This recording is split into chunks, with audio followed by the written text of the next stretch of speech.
आप सबको मेरा नमस्कार। महर्षि शिशुरुत एजुकेशन आप सबका स्वागत करती है। आई एम टीनू दैया फ्रॉम एमएस एजुकेशन। सो आज की जो वीडियो है भाई वो ओरल स्टेट मेडिकल यूनिवर्सिटी के रिगार्डिंग होने वाली है कि भाई स्पेशली उसके एंट्रेंस एग्जाम के रिगार्डिंग, ठीक है। और मैं खुद ओरल स्टेट यूनिवर्सिटी में हूँ, तो भाई आपको ये बखूबी बता सकता हूँ कि क्या ओरल स्टेट यूनिवर्सिटी के अंदर चल रहा है स्पेशली। जी हाँ, तो आपका जो ये वीडियो है आज वो 3 स्टेप में मैं कंप्लीट करने वाला हूँ। सबसे पहला पॉइंट जो हम एक्सप्लेन करेंगे वो ये होने वाला है कि भाई इस यूनिवर्सिटी के क्या प्रीवियस रूल्स थे भाई, जिनकी वजह से बच्चों ने एडमिशन लेना बंद कर दिया था ओरल स्टेट मेडिकल यूनिवर्सिटी में। अब भाई यूनिवर्सिटी में दूसरा पॉइंट, क्या नए रूल्स बन रहे हैं जिसकी वजह से भाई दोबारा बच्चे ओरल स्टेट यूनिवर्सिटी में एडमिशन लेना उन्होंने शुरू कर दिया है, ठीक है। और तीसरा सबसे मेन पॉइंट, कंक्लूजन, कि भाई इस यूनिवर्सिटी में आपको एडमिशन लेना चाहिए या एडमिशन नहीं लेना चाहिए। तो ये आज का सबसे मेन पॉइंट होने वाला है। और ये पॉइंट मैं आपको क्यों अच्छे से बता सकता हूँ, क्योंकि मैं खुद ओरल स्टेट मेडिकल यूनिवर्सिटी में हूँ और हर ईयर बाय ईयर हमारे बहुत सारे स्टूडेंट्स भी वहाँ पे जाते हैं स्टडी के लिए। अगर आप चैनल पे नए हो तो सबसे पहले चैनल सब्सक्राइब कर लीजिएगा, ठीक है, क्योंकि हम इस चैनल पे आपकी जो अब्रॉड स्टडीज है उसके रिगार्डिंग सारी इन्फॉर्मेशन डालते रहते हैं।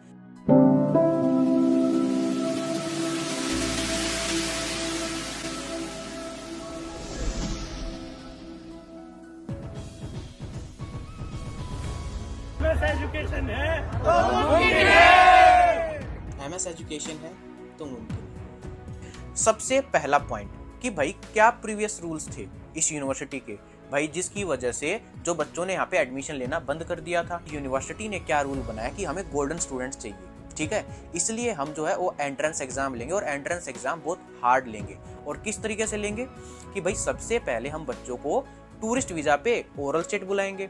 ओरल स्टेट बुलाने के बाद हम उनका एंट्रेंस एग्जाम लेंगे। एंट्रेंस एग्जाम लेने के बाद हम उनको दोबारा इंडिया भेज देंगे और जो बच्चे पास होंगे हम उनको दोबारा से इनविटेशन लेटर देंगे और इनविटेशन लेटर देके फिर रशिया में बुलाएंगे, ठीक है। अब भाई ये रूल तो बहुत स्ट्रिक्ट हो गया, ठीक है। तो हमने यूनिवर्सिटी से रिक्वेस्ट करके भाई उन्होंने जो ये रूल है वो चेंज कर दिया है। और अब क्या रूल चेंज कर दिए हैं एंट्रेंस एग्जाम के रिगार्डिंग, भाई वो जो आपका एमबीबीएस का जो फर्स्ट ईयर है, ठीक है ना, एमबीबीएस कोर्स का आपका फर्स्ट ईयर जो है वो अब 3 स्टेप्स में कंप्लीट होने वाला है। और वो 3 स्टेप्स कौन से हैं वो मैं आपको एक्सप्लेन करने वाला हूँ। तो सबसे पहला जो स्टेप है वो है भाई आपका प्रिपरेटरी कोर्स। अब भाई प्रिपरेटरी कोर्स क्या होता है, तो इसमें भाई आपकी रशियन लैंग्वेज जो है वो सिखाई जाती है, आपको जो है रशियन लैंग्वेज पढ़ाई जाएगी 1 महीने के लिए, ठीक है। और इसमें अब आप एडमिशन कैसे ले सकते हो, सबसे पहली चीज तो आपको भाई अगस्त की एंडिंग तक आपको हमें जो है अपने डॉक्यूमेंट शेयर कर देने हैं ताकि हम आपके प्रिपरेटरी कोर्स के लिए अप्लाई कर दें, ठीक है। दूसरी चीज, आपको भाई तुरंत इनविटेशन लेटर मिल जाएंगे अगस्त एंडिंग के बाद, ठीक है। और उन इनविटेशन लेटर्स के बेस पे आपको 90 डेज का वीजा मिलेगा। जी हाँ, 90 डेज के वीजा के बेस पे आप रशिया पहुंच जाओगे।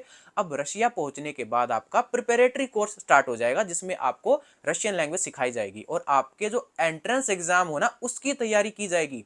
तो हमारा जो नेक्स्ट स्टेप है वो आपका एंट्रेंस एग्जाम होने वाला है एमबीबीएस कोर्स के, जो एमबीबीएस का जो फर्स्ट कोर्स है उसके अंदर, ठीक है। तो एंट्रेंस एग्जाम किस तरीके से होना है भाई, 22 सितंबर से, ठीक है, 22 सितंबर से आपको जो है डॉक्यूमेंट जो वो यूनिवर्सिटी में सेंड कर देने हैं अपने एंट्रेंस एग्जाम के लिए। लेकिन भाई वही बच्चे डॉक्यूमेंट सेंड कर पाएंगे जिन्होंने आपके प्रिपरेटरी कोर्स के लिए अप्लाई किया था। अब जब बच्चे आप अपने जो एंट्रेंस एग्जाम के लिए डॉक्यूमेंट सेंड कर देंगे तो भाई आपका 7 अक्टूबर के बाद आपका एंट्रेंस एग्जाम जो है वो होने स्टार्ट हो जाएंगे, ठीक है। आपके जो एंट्रेंस एग्जाम होंगे उनका भाई 20 अक्टूबर तक फाइनल हो जाएगा, कौन पास हुआ कौन फेल हुआ। और आपका जो 20 अक्टूबर होगा भाई वहां पर आपके जो एग्रीमेंट्स हैं वो बन जाएंगे। तो यहाँ पे आपका सेकंड प्रोसीजर जो है वो कंप्लीट हो जाता है। अब बारी आती है भाई आपके थर्ड स्टेप की।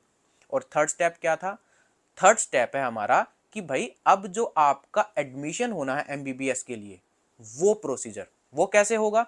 आपका क्या रहेगा, जिन जिन बच्चों के एग्रीमेंट्स बन गए हैं भाई उन बच्चों के अब 22 अक्टूबर के आसपास आपके एडमिशन लेटर्स आ जाएंगे, आपका एडमिशन हो जाएगा वहां पे, ठीक है। अब एडमिशन होने के बाद आपका ये लगा लो 1 नवंबर के आसपास आपकी जो है एजुकेशन जो स्टार्ट हो जाएगी एमबीबीएस कोर्स के लिए।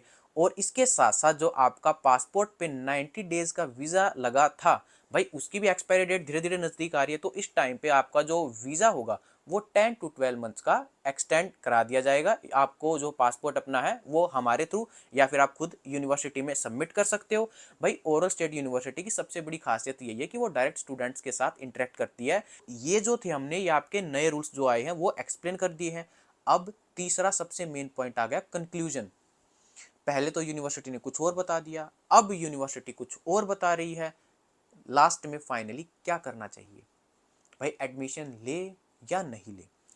तो कंक्लूड मैं आपको यही करूंगा कि अगर आप ओरल स्टेट मेडिकल यूनिवर्सिटी में प्राइवेट हॉस्टल अफोर्ड कर सकते हो, जी हाँ, क्योंकि ओरल स्टेट मेडिकल यूनिवर्सिटी का केवल एक ही नेगेटिव पॉइंट है, और वो क्या नेगेटिव पॉइंट है कि भाई उसमें जाते ही आपको गवर्नमेंट हॉस्टल नहीं मिलते हैं। फर्स्ट ईयर और सेकंड ईयर एटलीस्ट 2 ईयर्स के लिए आप अपना प्राइवेट हॉस्टल लेके चलिए, बजट ठीक है, वो आपको अपना बजट लेके चलना है। तो प्राइवेट हॉस्टल आपका मैंडेटरी है, क्यों? क्योंकि गवर्नमेंट हॉस्टल्स जो हैं उसमें बहुत कम सीटें हैं और वो आपके ऑलमोस्ट फुल हो रखे हैं, तो प्राइवेट हॉस्टल में ही आपको रहने के लिए मिलेगा।